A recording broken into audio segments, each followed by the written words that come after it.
Hello everyone. Today we will discuss about the macroeconomics topic Recardian Equivalence Debate. Before starting the topic, I would request that if you have not subscribed my channel, then do subscribe the channel, click on the bell icon so that you can be regularly up to date regarding my new economics videos, and do not forget to share this video with your friends and like this video if you like the content. So let's start. Recardian equivalence debate. Actually, government finance their expenditures either by creating new money or by imposing taxes on the public or by issuing bonds. What are bonds? Bonds are basically loans which must be repaid, and hence bonds lead to when bonds are issued, then in the future they increase taxes. Therefore, choice is between tax now or tax later. Like if the government is saying that now we will not increase the taxes but we will issue bonds, then to pay bonds, to repay bonds, they have to impose taxes on the public in the future date. So the choice is between tax now or tax later. So it is assumed that when the households invest in the bonds, they consider it as their savings, not taxes, and add to their lifetime income. And they will save for the future taxes when their bonds will mature. Hence, their consumption expenditure is not affected. Clear? However, the traditional economic model assumed that a shift from tax to bond finance increases consumption. It is the assumption of traditional economic model that when any household shift from tax to bond, then their consumption increases. Traditional analysis of consumption often model is dependent just on current disposable income.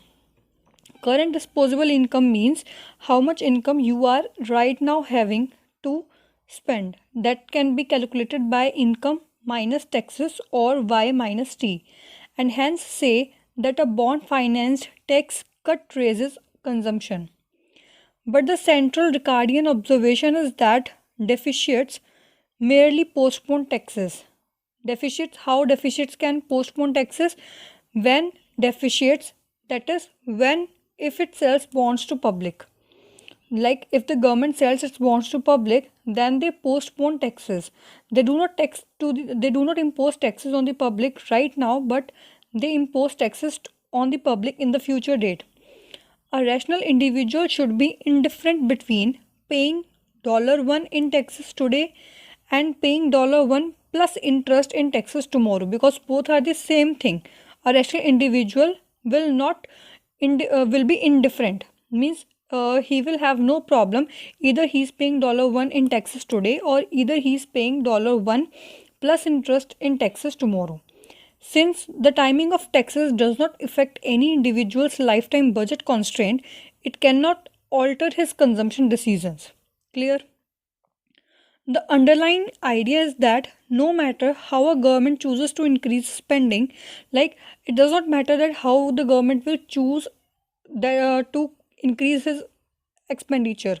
Either they will create new money or they will impose taxes or they will issue bonds. Clear? Whether through borrowing or taxing less, the outcome is the same.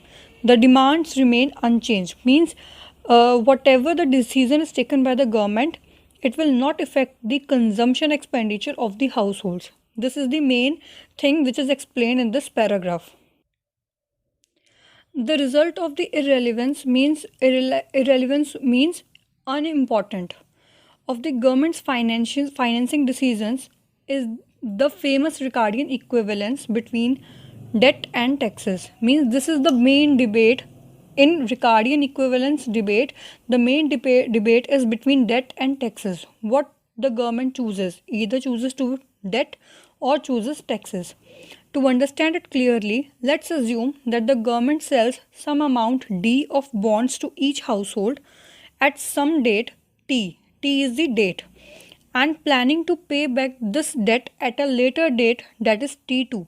T2 will be the date when the government will repay those bonds. For this payment of debt in T2 time period, it would impose more of taxes on the households. For the household, two things happen. First, it has acquired an asset, which is that is bond. When any household purchase bonds, then they consider bonds to be their asset. Second, it has acquired a liability also. How liability? Because if they are purchasing bonds, then government will repay them. Government will repay them, and government will repay only by imposing more taxes. So the future tax obligation increases on the household sector. Thus, the bond does not represent net wealth to the household, and it therefore does not affect the household's consumption behavior. So, we can say that the bonds will never affect the household's consumption behavior. The household simply use this bond and the interest income on it to pay the taxes. Means when the household will purchase the bonds, then they will be getting interest by the government on the bonds. The government will pay interest to them. The household will use that interest amount, that amount of interest to pay the taxes to the government accumulated in T2 time period. Thus, the consumption behavior remains unaffected. So, consumption expenditure by the household sector or the choices of their consumption will not be affected. Now, what is the main debate? Now, we will understand this debate by some equations. Let's try to understand it through the household as well as government budget constraint. The household budget constraint is like, now with the help of some equations, we will understand the main debate. The debate is between the debt and taxes. First of all, we are considering the budget constraint of household sector. This is our budget constraint. This sign represents the sign of integration, and this dt means derivative. T means find when we will calculate, when we will be having the values of this equation, then we will find the value of this equation with respect to t. So here dt. If there would be y in case of t, then here also it would be y. It means we will find the derivative with respect to y. Clear? So this equation says that integration t is equal to 0 infinity e to the power minus rt c bracket t dt will be less than or equal to k0 plus d0 plus integration t is equal to 0 to the power infinity to infinity e to the power minus rt in the bracket wt minus t bracket close dt. This is the equation 1. And what this equation values are representing, see clearly. Here in the equation, Ct is the consumption expenditure of the household, K0 is its original capital stock, D0 is the value of the bonds which are purchased by the households, Wt are representing the wage earnings, Tt are representing the tax rate. Hence, when W minus T, the value will show us the disposable income of the households. Disposable income means that income which the household has it with, so that they can spend on their consumption. This was our household budget constraint. Now, for government expenditure to be sustainable, means if the government expenditure is to be equal, sustainable, it is necessary that the present value of the tax revenue must cover the present value of the government purchases and initial debt. Hence, the equation will be, for government budget constraint, the equation will be integration t is equal to 0 infinity e to the power minus rt. This is dot means it is into t bracket t dt is equal to d0 plus integration t is equal to 0 to the infinity gt dt. Gt is government purchases, या government budget constant. This is our equation number 2, or we can also write it as How can we write government budget equation? Like, we will put this value here and we will take this here. So when we will take this here, it will here d0 is in plus. When we will take this side, it will get minus. So our new equation can be rewritten as integration t is equal to 0 infinity gt derivative to the power derivative with respect to t is equal to integration t is equal to 0 infinity e to the power minus rt t bracket t dt minus d0. This is our equation number 3. That is, the second number equation is rewritten in this form. Now equation 1 can also be rewritten as, sorry, here I have written equation number 2 which is written by mistake. Here equation 1 can also be rewritten as, this is the equation 1 which we have discussed earlier.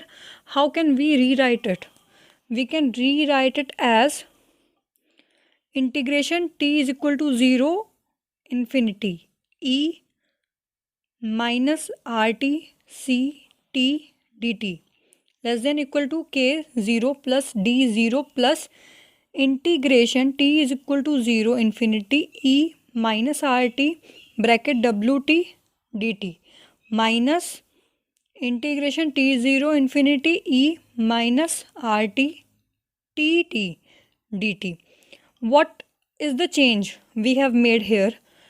Here in the equation, this wt minus tt was written combined in a bracket. Now we have opened this bracket and we have multiplied this with this and we have multiplied this with this. This is written here. Clear? Now again we can rewrite this equation also. How we will rewrite it? Here d0 it has positive sign and this component of the equation has negative sign. When we will write d0 with this component of the equation combined in a single bracket, then we can take this minus sign outside. You can see here I have rewritten this equation. Integration t is equal to 0 infinity e minus rt ct dt less than equal to k0 plus integration t is equal to 0 infinity e minus rt wt in the bracket dt minus. Now this minus sign I have taken outside the bracket and I have written this and this combined inside the bracket. So writing it, integration t is equal to 0 infinity e minus rt tt bracket dt minus d0. This is written combined. This d0 is written with this and here the sign is minus because when we will open this complete bracket, then this minus sign will change into plus sign. Minus minus plus. Clear? So when opening this bracket, we will again get d0 as above.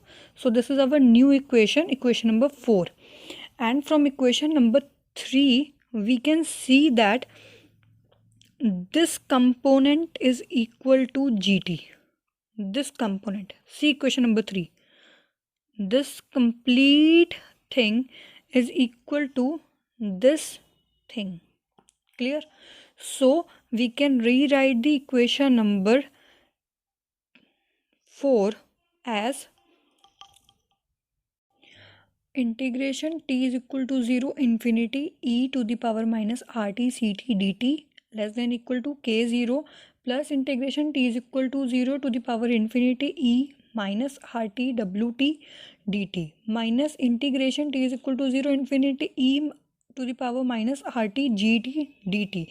This is our equation number 5, and equation number 5 is clearly showing us that household consumption expenditure is neither affected by the taxes nor by the amount of bonds which they have purchased, but actually it is affected by the government purchases. Hence the household decides about their consumption expenditure without referring to distribution of savings into bonds and taxes. Means they do not have any issue where they are spending their savings, where they are distributing their savings. Either they are purchasing bonds or they are paying taxes. But this proposition, or we can say that this theory, has certain flaws as it assumes the household behavior does not change over time. So the first flaw is that household behavior does not change over time, but reality is that household behavior do change over time. Second flaw of this theory is that when bonds or savings are transferred to the future generation, then the intergenerational distribution of tax liability and savings will not be the same as it is for the next generation. Third flaw of this theory is that if a new household enters, that is the household which was not existing when the bonds were sold to the public, it too has to bear the burden of tax when the bonds mature, and the Ricardian equivalence will not prevail then. So this was our theory of Ricardian equivalence debate. So if you have understood the concept, if you like the video, then do like the video, do comment on the video about your reviews, that how was this video, was this video helpful to you or not. Thank you for watching. Stay tuned for more videos related to economics.